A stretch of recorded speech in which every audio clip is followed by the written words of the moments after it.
the Philippines has had a good year in 2009, and 2010 is an important year given the elections that's on its way. I'm very pleased to be able to speak today with Aurelio Montinola III, President and CEO of the third largest bank in the Philippines, but the largest in terms of market capitalization, largest in terms of branch network, and perhaps the bank that has the best feel of how the country is coming along. Thank you very much for speaking to us today. Thank you very much. Give us a sense of how your performance was last year. From the numbers that we see, it seems that you were very defensive on the lending side, especially corporate lending, but very aggressive on the consumer lending front of your business. And tactically, specific areas of your business generated most of the profit last year. Yes, well, we start out with the mood at the beginning of the year, which was basically a lot of doom and gloom. As the year went out, we were surprised with the amount of business volume growth, actually in all the areas except lending. I think our asset management went up 50%, our credit card business somewhere in the 20 to 30%, a lot of the consumer lending anywhere close to the 15%. Another area that we did quite well were remittances. Okay, remittances we grew by about 15% when the industry only grew at 5%. On the lending side, we have a lot of multinational names and top tier, and effectively the growth in the capital markets is what led to us having an overall growth of only 2%. But if you strip that away, in the middle market, the SME lending, the consumer lending, the credit card lending, we're growing anywhere from 10 to about 25%. Given that profile, do you think that there are businesses that you should not be in order to consolidate the businesses that are contributing to the fastest area of growth for BPI? Well, the BPI approach has always been to have a diversified list of businesses. As I always say, we've got 8 horses in play, and we really don't know in a particular year what will do well. If you go back 2 years ago, it was remittances. Last year, it was asset management. This year, it could be one of several. But I think in general, our mood is towards going towards the larger part of the market. It's going to require a little bit of investment, so we're concentrating more on the small and medium and then the middle market, and that has been adding to our traditional consumer lending, and then we also opened a mobile microfinance bank last year. You are the best or one of the best capitalized banks in the Philippines. You are the darling of the rating agencies. You have among the best ratings of a Filipino institution, and yet the shareholders don't seem to be thinking that way. What's happening on the share price of the bank, and how do you think that's going to be playing out in the next few years? Well, I guess we look at it over a longer perspective. I think in 2008 we were the share that fell the least, and in 2009 we were, obviously since we were starting at a higher base, we grew less than the others. We've taken some numbers over a 2-year period, and we actually perform quite well. We're one of the closest to being at where the 2007 levels were. And we continue to have a price to book of over 2. It's 2007 that generated the best year for your business, and still it's 2007 that's casting a long shadow that you seem to be trying to work back towards. Why was 2007 good, and what is it that you need to see happen? Well, 2007 was great on the optimism, Philippine economy. That was the highest growth of the Philippine economy ever. And on the back of that, we made a lot of treasury profits as the financial markets, or shall we say the interest rates, started dropping.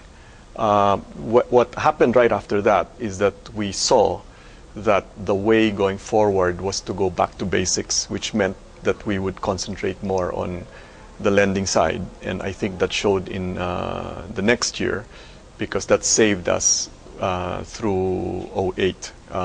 We were less hit because we were more in lending and less in trading.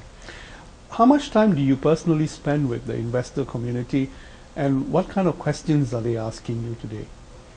Well, I go for the major conferences. What happens in terms of questions, we get the same questions as you're the quality bank, but where's the growth? Effectively, that's what they say. And we say, look, we're investing in the future. As I mentioned earlier, if you look at, again, the past 10 years, we had no remittance business to speak of, and then we became the number one. We had practically no asset management business. I mean, we were good, but on a small scale, and we have a very large one. We were not really in the SME business, and now we're a major player. We've always been on the consumer side. So these are little things that we're doing. We've renovated our branches to make them look younger, fresher, and the market appreciates that now. How much of that renovation has now resulted in new numbers coming through the branch network? Well, two parts. If you look at the last 2-3 years also, we've added about 1 million customers. So that's about 1/3 more than where we are. We also have ideas of growing another at least 1 million, 1.5 million in the next 2 years. So the customers are coming in. As you know, the Philippines is a very young country. Lots of people between the ages of, I think 22 is the median age. And we're catering to them. Our internet and mobile banking has also been increasing.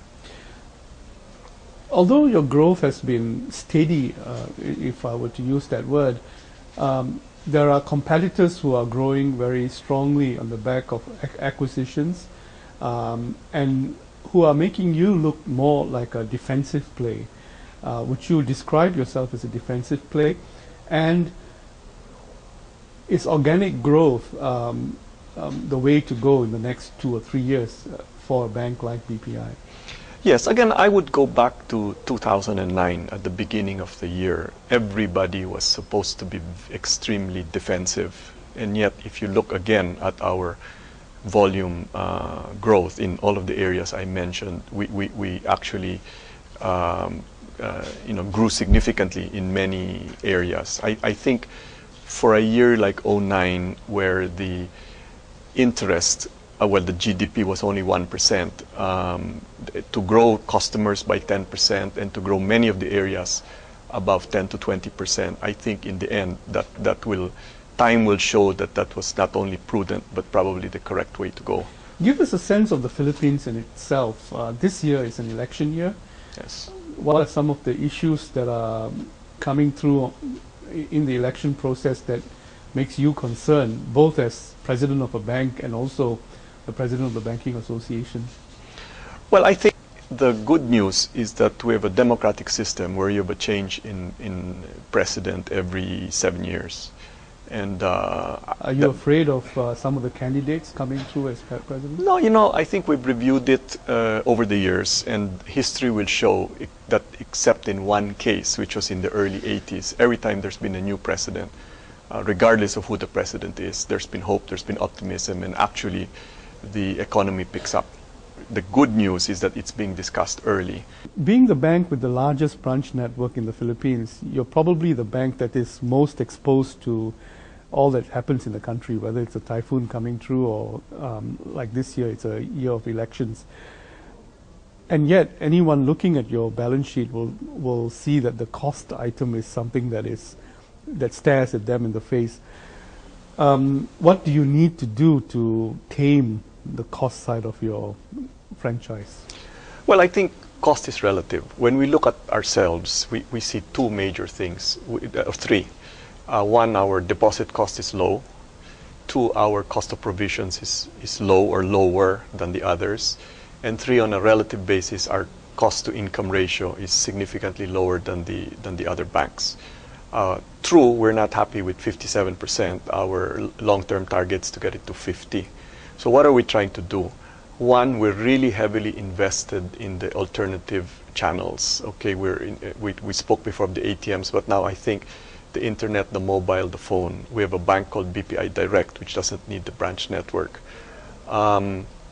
When we look at the branch network, like any other bank in almost any other country, depending on what level interest rates are, you could conceivably have, say, 1/3 of your branches which are quote-unquote underwater. But then what do? If you were in a Western institution, you might want to take out 1/3 of your branches and get to those numbers. But over here, we consider it as distribution. We also consider that over a long period of time, what we should do is increase the number of customers, increase the revenue, and soon we will be able to handle that. I think personally, we're close to the end of